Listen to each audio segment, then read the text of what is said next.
let's do a couple more examples of sig figs and calculations. So here I've got subtracting and dividing. I need to look at those operations separately. Order of operations tells me that I do this subtracting first.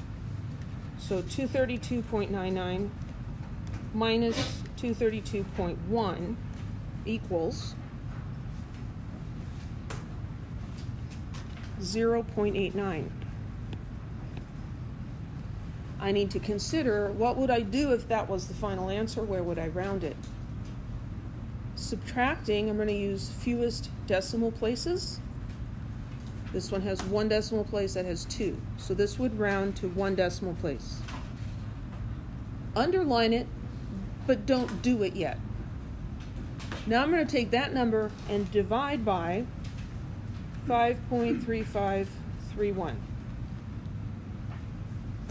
And my calculator is going to give me kind of a mess.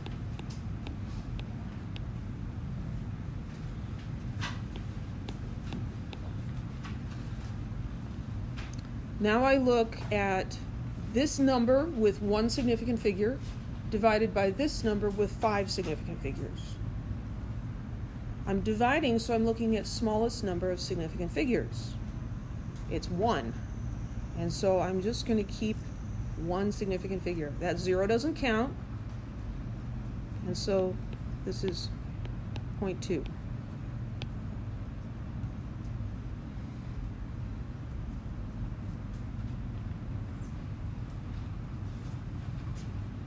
Let's look at this one on the bottom here.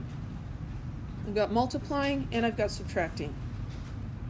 Order of operations tells me what I should do first, and then I have to identify sig figs for that operation, then do the other operation and identify sig figs. So I'm going to multiply, because that's in parentheses, 3.1410 times 2.4367 equals 7.653647. Wow. Multiplying, we're looking at number of sig figs. So this one has 5 sig figs, this one has 5 sig figs. So my answer should have 5 sig figs. 1, 2, 3, 4. So the 6, that's the last significant figure.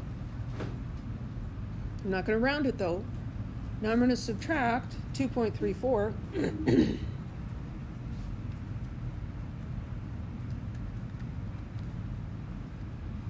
And I can write down what my calculator says.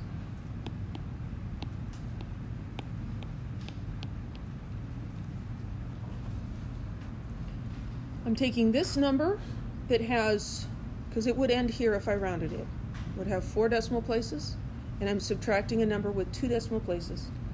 The answer has the same number of decimal places as the number with the fewest. So my answer has 2 decimal places.